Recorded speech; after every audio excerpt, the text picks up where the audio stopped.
Hi, I'm Chris Bilbao from Bilbao Boardgames, and this is an amazing dino game where one little Triceratops has strayed too far away from its pack, and now the T-Rex has spotted an easy meal. But it's up to the players to decide how it ends. So this is a roll and move game, and the objective really depends on the dinosaur, okay? If you're playing as the Triceratops, you want to get back to the safety of your pack.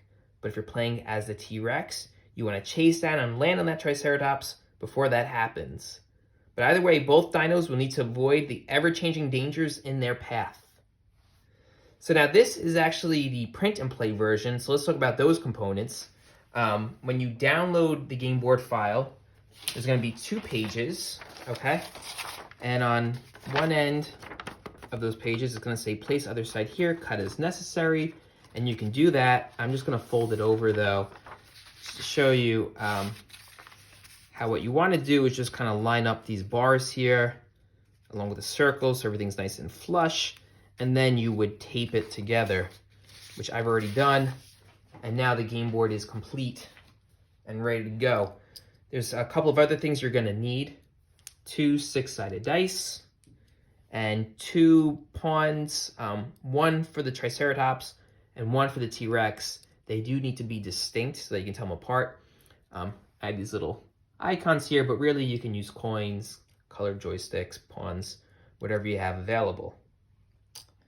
In order to set up the game, your Triceratops piece is going to go in the top left corner space. It's green, it has 4 dino prints. The T-Rex is going to go on the bottom left of the game. It has 2 dino prints. You're going to take one of your dice, roll it, and whoops, there we go, and place it on the black circle right here with the big lava splash. And now this is your danger dice. So let's talk about that as we move into the gameplay here. Before you can start moving, you have to figure out what dangers are currently active. So you're going to use your dice to tell you that. So right now the danger dice is a 4. So if you look on the right side of the game board here, there's this danger dice values section. And you can use that to interpret what the dice means. So in this case, it's a 4, which says avoid the teal ash clouds, okay? So throughout the game board, you're going to see that there's these kind of teal spaces. They have some smoky ash clouds on there, and that's the current danger. And what that means is neither player can land on or even cross over these blue spaces, okay, when you're moving. They have to be avoided at all costs. Now, this can change throughout the game, the colors of the dangers, and we'll cover that. But for now, before we even start moving, now we know neither player can land on the teal ash clouds, okay? Now, the Triceratops always goes first, and when it's your turn, you are going to roll the dice and see what that kind of translates to by, again, looking at the right side of the game board and looking at whether it says Triceratops or T-Rex, depending on who you're playing as. So because this is the Triceratops, we look right here, it says Triceratops dice values. And whatever you rolled, in this case a 5, it will tell you how many spaces you can move. So I can move 3 spaces.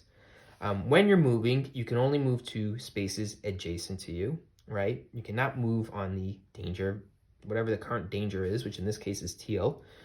And depending on who you're playing as, it tells you what kind of directions you can move.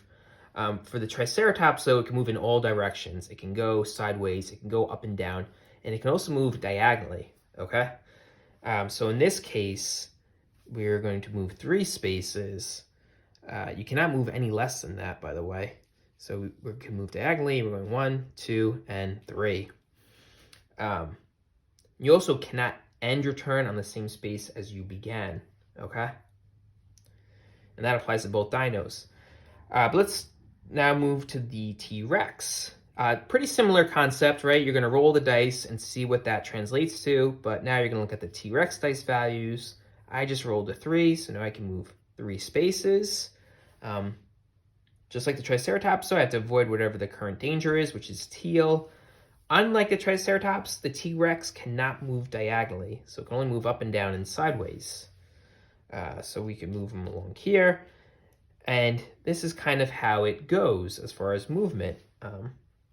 Now, if either player rolls a 6, then that means instead of moving, they roll the danger icon, okay? And if it was something different, let's say a 1, right? That is the new danger that both dinosaurs have to avoid. So it went from being the teal ash clouds to now the yellow flames, okay? Like I said, instead of moving, right, you would roll that.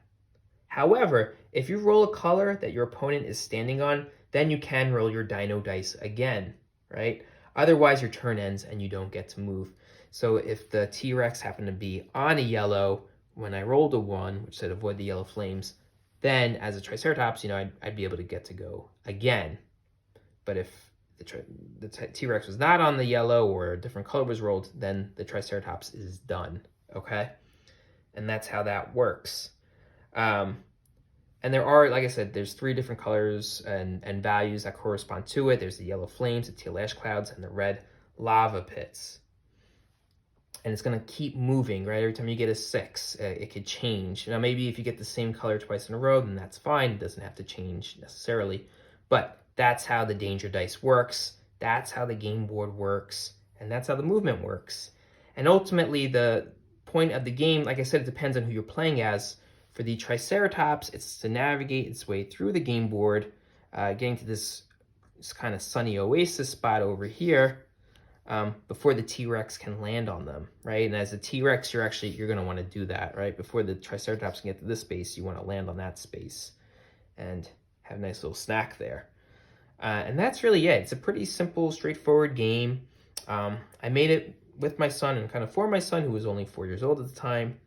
It can move quick, right? In that case, I'd suggest maybe playing best of 3 and alternating dinos between each player and taking turns that way.